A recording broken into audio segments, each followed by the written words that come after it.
Sipah navy आपने मुझे जाने की क्लियरेंस दी थी। मेरा नाम आपके लिस्ट में दूसरे नंबर पर है। अब आप फायरिंग कर रहे हैं, मुझे आप वापस मुड़ने दें। ये शब्द किसी एक्शन फिल्म के नहीं हैं। ये चीख है उस कप्तान की जिसके सामने मौत खड़ी थी। ये कहानी 18 अप्रैल 2026 की। जगह स्ट्रेट ऑफ हॉर्मुज, जिसे आज दुनिया का किलिंग जोन कहा जा रहा है। 31 सेकंड की एक ऑडियो ने पूरी दुनिया के होश उड़ा दिए।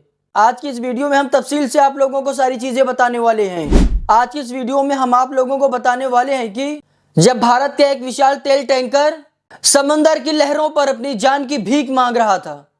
तारीख आप लोग नोट कर लीजिए, 18 अप्रैल 2026। समंदर के बीचों बीच एक जहाज भारत का जो बढ़ रहा था, इसमें 20 लाख बैरल कच्चा तेल भरा हुआ था। इस जहाज के अंदर ये इतना तेल था कि एक छोटे देश को जो है ये चला सके। ये जहाज अल बसर टर्मिनल से चला, इराकी तेल लेकर के। ना कोई तस्करी थी, ना कोई पाबंदी। जहाज पर भारतीय तिरंगा लहरा रहा था। सब कुछ कानूनी था, सब कुछ तय था।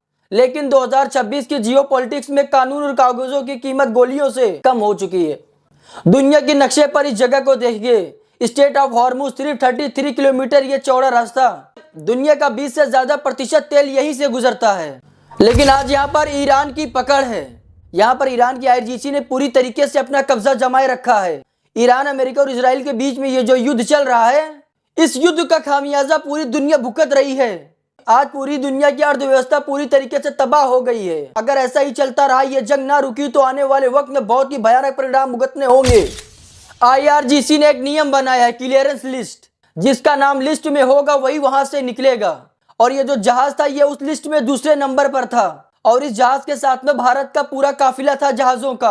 अरबों डॉलर का तेल एक साथ समुद्र को चीरते हुए आगे बढ़ रहा था। कप्तान के पास में कागज थे, परमिशन थी, लेकिन जैसे ही जहाज लारक द्वीप के पास में पहुंचा, समुद्र की शांति चीख में बदल गई। ईरानी नौसेना सिपाह नेवी ने अचानक से फायरिंग शुरू कर दी। चेतावनी बिल्कुल भी नहीं दी गई। ये हमला सीधा और साफ था। गोलियां असली थी और इरादे बेहद ही खतरनाक। तभी भारतीय कप्तान ने वो किया जो इतिहास में आज दर्ज हो गया है। उन्होंने रेडियो उठाया। उनकी आवाज कांप नहीं रही थी, लेकिन उसमें एक बेबसी थी। उन्होंने कहा कि सिपाह नेवी, आपने हमें तो परमिशन दी थी, हम दूसरे नंबर पर हैं आपकी लिस्ट में, हमें यहां से वापस जाने दीजिए। यह समंदर के इतिहास का सबसे शर्मनाक मंजर था। वो जहाज जो कुछ घंटों में खुले समंदर में सुरक्षित पहुंचने वाले थे, उन्हें अपनी जान बचाने के लिए बीच रास्ते से वापस मुड़ना पड़ा। और इस जहाज के पीछे जितने भी भारत के जहाज थे वो सब पीछे लौटे। आप लोग सोचिए, जिस जहाज के पास में क्लियरेंस हो उसके बाद भी वो सुरक्षित ना हो तो फिर वहां पर सुरक्षित कौन होगा। 18 अप्रैल को समंदर ने देखा कि कागजों की वैल्यू बारूद के सामने जीरो है। आज पूरी दुनिया की अर्थव्यवस्था सहमी हुई है। लेकिन सबसे बड़ा सवाल उस 31 सेकंड की रिकॉर्डिंग का है। वो रिकॉर्डिंग एक कप्तान की गुहार नहीं है, वो इस बात का सबूत है कि अंतरराष्ट्रीय नियम अब समुद्र में डूब चुके हैं। अब आप लोग समझ सकते हैं कि जिनके पास में क्लियरेंस है जहाज को ले जाने का, उनके ऊपर भी गोलियां चल रही है। तो आप लोग अंदाजा लगा सकते हैं कि वहां पर हालात कितने ज्यादा खतरनाक होंगे। हम सिर्फ एक ही चीज कहेंगे कि अगर ये जंग नहीं रुकती है तो इससे पूरी दुनिया को खतरा होगा। और हम सबको पता है कि अमेरिका और इजराइल ने इस जंग को शुरू किया था, और इस जंग को अमेरिका और इजराइल को सपोर्ट करने वालों ने बढ़ावा दिया।